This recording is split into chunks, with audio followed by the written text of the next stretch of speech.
नमस्कार, फिर पैसा बोलता है में आपका स्वागत है। मैं आनंद श्रीनिवासन। कल न्यूज़ में एक इम्पोर्टेंट न्यूज़ आया था कि डाबर के बर्मन ग्रुप ने एवररेडी को कैप्चर कर ली है। इसके पहले उन्होंने इन्वेस्टमेंट की थी, बोला ये तो पैसिव इन्वेस्टमेंट है। लेकिन उनका शेयर होल्डिंग गया 19.62 और उन्होंने बोल दिया कि वो 25% के लिए ओपन ऑफर कर रहे हैं। जैसे सेडी मैंडेट है, जब 20% ट्रिगर हो जाएगी। वो कर रहे हैं 320 रुपया में, मार्केट में चल रहे हैं 370 रुपया में। बीएम कैतान के वारिस के पास अभी सिर्फ 5% है। उनके पास 3 कंपनियां थी, विल्सन मैगर्टी, ये एवररेडी और फाइनली दूसरा था भारत मैग्नेली। तो क्या हो गया अनीश जी? कैसे कैतान के हाथ से फिसल गई है ये और बर्मन क्यों इसको खरीद रहे हैं? जो मेवरेडी के शेयर थे वो खेतान ग्रुप ने, जो प्रमोटर ने, उन्होंने प्लेज किया था बैंक में। प्लेज करके उन्होंने पैसा उठाया था जो उन्होंने भारत मैग्नेली में लगाया था कि वो रिवाइव कर सके। तो उनके पास मैक्लॉयड रसल था। मैक्लॉयड रसल भी वो हाथ से खो बैठे हैं, वो एवरेडी भी खो बैठे हैं, भारत मैग्नेली भी खो बैठे हैं। तो एवरेडी उनकी सबसे पुरानी, मैक्लॉयड रसल और एवरेडी सबसे पुरानी उनकी होल्डिंग्स थी। तो अभी ये लॉस के कारण अब वो रहे नहीं है अब प्रमोटर, और बर्मन ग्रुप ने बैंकों से शेयर लेके अब एक लार्जेस्ट शेयर होल्डर बन गए हैं।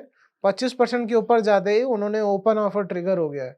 अभी ओपन ऑफर ट्रिगर हो गया है और वो लार्जेस्ट शेयर होल्डर बन गए हैं। इसके कारण क्या हुआ, एवरेडी में कुछ इन्वेस्टमेंट भी नहीं हुआ, वो सिर्फ एक बैटरी मैन्युफैक्चरर रहे, उसके आगे वो बढ़े नहीं। तो बहुत सारे कारण थे कि ये भारत मैग्नेली क्या कह सकते हैं, इंफ्रास्ट्रक्चर फेलियर, क्योंकि वो इंजीनियरिंग और कैपिटल गुड्स के एक प्लेयर थे। तो इंजीनियरिंग और कैपिटल गुड्स में स्लो डाउन आया, उन्होंने उसको भी गवा, सारे पूरा घर गवा दिया उन्होंने। तो उन्होंने क्या किया कि एक डूबती हुई नाव में और पैसा लगाया और वो पैसा लाने के लिए एवरेडी का शेयर प्लेज कर दिया और एवरेडी ने उनको बेच दिया।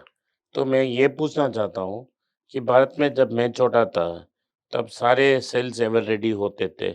एक बिल्ली की सिंबल थी। वो कैसा ये सब मार्केट नीचे गया और कैसा ड्यूरासेल सारा मार्केट मिल गया। अभी एवरेडी बैटरी नहीं मिलती, हमको सिर्फ ड्यूरासेल की बैटरी मिलती है। क्यों ऐसा हो गया? तो जब आप बिजनेस जो करते हैं, जो आपको पता नहीं, उससे ज्यादा आप बिजनेस करने लगते हैं। अगर भारत मैग्नेली में लॉस हो गया था तो आपको अपना ईगो, अपना अहम रोक कर उसको लॉस में बेच देना चाहिए था, और इसमें से इसका भी पैसा डुबा दिया, मैक्लॉयड रसल को भी डुबा दिया, सारा पैसा गवा दिया। अगर लॉस था तो एक एक इन्वेस्टर के उसमें, अगर एक लॉस मेकिंग मैंने खरीद लिया तो हम लोग उसको स्टॉप लॉस बोलते हैं।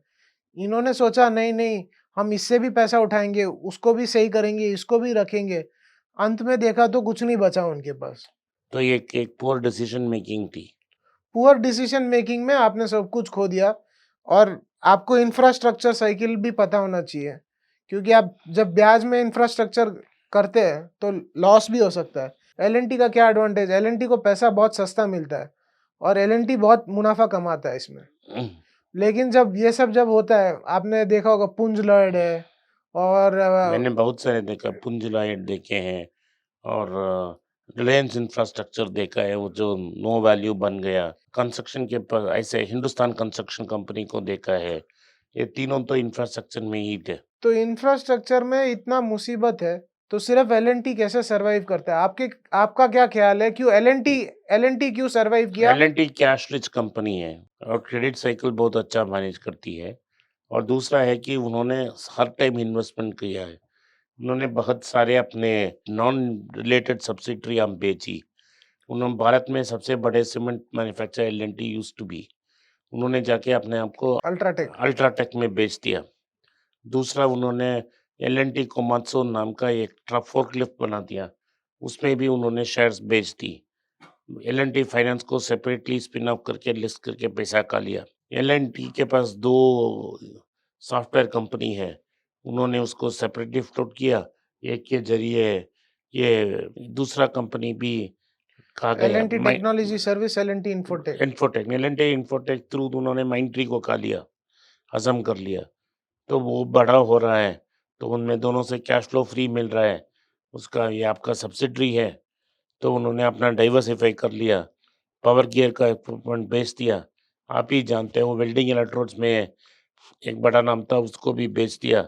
सो सारे नॉन कोर बिजनेस को उन्होंने बेच दिया। तो क्या जो खेतान है वो एलएनटी को कॉपी करके अलग एक कॉन्ग्लोमरेट बनना चाहते थे और बहुत बुरी तरह फेल हो गए। भारत में जिसने भी इंफ्रास्ट्रक्चर में एंट्री की है, सबने फेल हो गई हैं।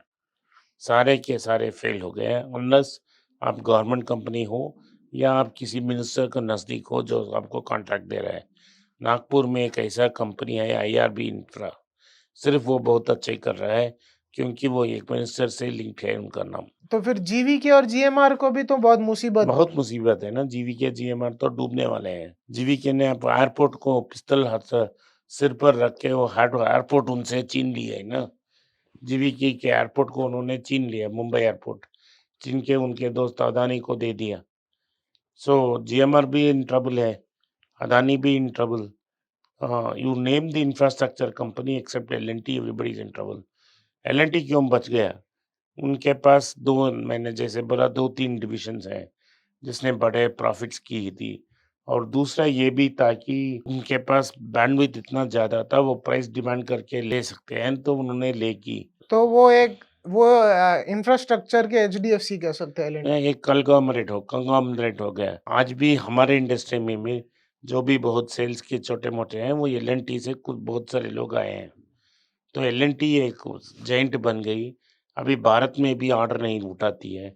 ऑर्डर भारत में तो जो टेंडर का करप्शन है, उनको बचने के लिए उन्होंने सारे रिक्रूटमेंट अब्रॉड में कर दी है। रिक्रूटमेंट में सेल्स कॉल्स अब्रॉड में भेज दी।